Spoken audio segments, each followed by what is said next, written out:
55,143 ప్రభుత్వ ఉద్యోగాలు ఇచ్చి ఈ రాష్ట్రంలో ఉన్న నిరుద్యోగ సమస్యను పరిష్కరించడానికి మన ప్రభుత్వం తీవ్రమైన కృషి చేసింది. ఈ రోజు దేశంలోనే ఏ రాష్ట్రం ఏ ముఖ్యమంత్రి చేయని విధంగా మన ప్రభుత్వం మన నియోజకవర్గ ప్రజల ఆశీర్వాదంతో ఈనాడు తెలంగాణ రాష్ట్రంలో 55,163 ప్రభుత్వ ఉద్యోగాలను ఇచ్చి నిరుద్యోగులను ఆదుకున్న ప్రభుత్వం మన ప్రభుత్వం అని ఈ సందర్భంగా నేను తెలియజేయదలుచుకున్నా. ఇదే కాదు, ఈనాడు ఈ రాష్ట్రంలో వ్యవసాయానికే 24 గంటలు ఉచిత విద్యుత్తు కాదు, పేదవాళ్ళ ఇళ్లకు కూడా ఉచిత విద్యుత్తు ఇవ్వాలని ప్రతి పేదవాడి ఇంటికి 200 యూనిట్లు ఈరోజు ఉచితంగా విద్యుత్తును సరఫరా చేస్తూ 50 లక్షల కుటుంబాలకు ఈనాడు ఇండ్లలో కూడా పేదవాడి కళ్ళల్లో పేదవాడి ఇంటిలో వెలుగులు చూడాలి, పేదవాడి కళ్ళల్లో సంతోషాన్ని చూడాలి అని ఈనాడు మనం 200 యూనిట్లు పేదవాళ్లకు ఉచితంగా ఇంట్లలో కరెంటు ఇస్తున్నాం.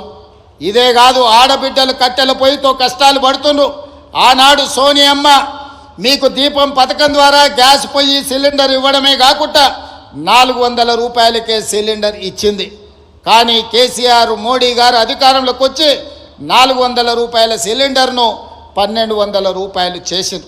అందుకే 1200 రూపాయలతోని ఆడబిడ్డలు కష్టపడుతున్నారని ఆలోచన చేసి మనం 500 రూపాయలకే సిలిండర్ ఇవ్వాలని ఈనాడు తెలంగాణ రాష్ట్రంలో 50 లక్షల కుటుంబాలకు ఆడబిడ్డలకు 500 రూపాయలకే సిలిండర్ ఇవాళ ఆడబిడ్డలకు ఇస్తున్న రాష్ట్రం ఏదైనా ఉందంటే అది తెలంగాణ రాష్ట్రం అని చెప్పి ఈ సందర్భంగా నేను గర్వంగా చెప్పదలుచుకున్నా.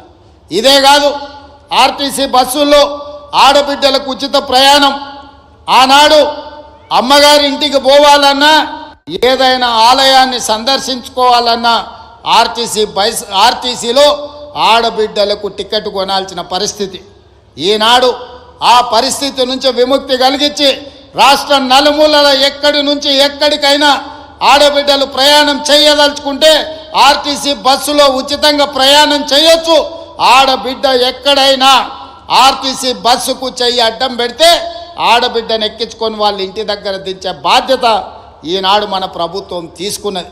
అందుకే ఈరోజు రాష్ట్రం నలుమూలల దాదాపుగా 120 కోట్ల మంది ఆడబిడ్డలు ఈ 13 నెలల ఆర్టీసీ బస్సుల్లో ఉచిత ప్రయాణం చేస్తే దాదాపుగా 4,000 కోట్ల రూపాయలు ఆర్టీసీ కార్పొరేషన్కు రాష్ట్ర ప్రభుత్వం చెల్లించడం జరిగింది. ఈ విధంగా రైతులకు అదే రుణమాఫీ, నిరుద్యోగ యువకులకు ఉద్యోగ ఉపాధి అవకాశాలు, ఆడబిడ్డలకు ఆర్టీసీలో ఉచిత ప్రయాణం, అదే విధంగా 500 రూపాయలకే సిలిండర్, పేదవాడి ఇంటికి ఉచిత విద్యుత్తు, ఈ పథకాలన్నిటిని అమలు చేసినాం. ఇవి సరిపోతాయా అంటే సరిపోదు, పేదవాడికి ఇంకా ఆదుకోవాల్సిన అవసరం ఉన్నది. ఆ ఆలోచనతోనే గతంలో రైతు భరోసా 5,000 ఉంటే 10,000 రూపాయలు సంవత్సరానికి ఉంటే ఈసారి ఇంకా ధరలు పెరిగినాయని ఈనాడు రైతు భరోసా పథకం కింద ఎకరాకు 12,000 రూపాయలు సంవత్సరానికి ఇవ్వాలని ఈరోజు ఆ కార్యక్రమాన్ని ప్రారంభించినాం. ప్రతి సంవత్సరం దాదాపుగా 20,000 కోట్ల రూపాయలు ఈనాడు రైతు భరోసా పథకం కింద ప్రతి ఎకరాకు 12,000 రూపాయలు ఇవ్వాలని ఆ పథకాన్ని ఈరోజు తెలంగాణ రాష్ట్రంలో ఉండే దాదాపుగా 70 లక్షల మంది రైతులకు కొడంగల్ శాసనసభ నియోజకవర్గం చంద్రవంచ నుంచి ఈరోజు ఆ కార్యక్రమాన్ని ప్రారంభించుకున్నాం. ఈరోజు జనవరి 26 బ్యాంకులకు హాలిడే ఉన్నది. రాత్రి 12 గంటల తర్వాత ప్రతి రైతుకు, రాష్ట్రంలో ఉన్న వ్యవసాయ భూమి ఉన్న ప్రతి రైతుకు రాత్రి 12 గంటల తర్వాత ప్రతి ఎకరాకు 6,000 రూపాయలతోని మీ ఖాతాల్లో మీ నగదు టకీమని పడే విధంగా ఈరోజు కార్యక్రమాన్ని తీసుకున్నాం. ఇంత గొప్ప కార్యక్రమం, ఈ రాష్ట్రంలో ఉండే లక్షలాది మంది రైతాంగ కుటుంబాలను ఆదుకోవాలన్న కార్యక్రమం ఇవాళ కొడంగల్ శాసనసభ నియోజకవర్గం చంద్రవంచ గ్రామం నుంచి ప్రారంభించుకోవడం మనందరికీ సంతోషం. ఈరోజు రాష్ట్రం మొత్తం చంద్రవంచ వైపు చూస్తుంది అంటే రైతుల కళ్ళల్లో ఆనందం మనం ఈ వేదిక మీద నుంచి చూడాల్సిన అవసరం ఉన్నది.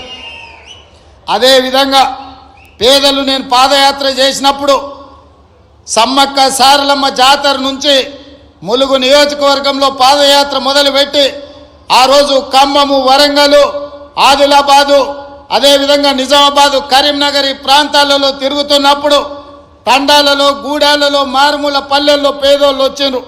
వాళ్ళందరూ అడిగినరు, సార్ భూమి ఉన్న వాళ్ళకే రైతు భరోసా ఇస్తున్నారు, భూమి ఉన్న వాళ్ళకే ఉచిత కరెంట్ ఇస్తున్నారు, భూమి ఉన్న వాళ్ళకే అన్ని చేస్తున్నారు, భూమి లేని మాలాంటి పేదలను మీరు ఆదుకోవాల్సిన అవసరం ఉన్నది, మా కష్టాలు తీరవండి అని భూమి లేని పేదలు వచ్చి కలిసినారు.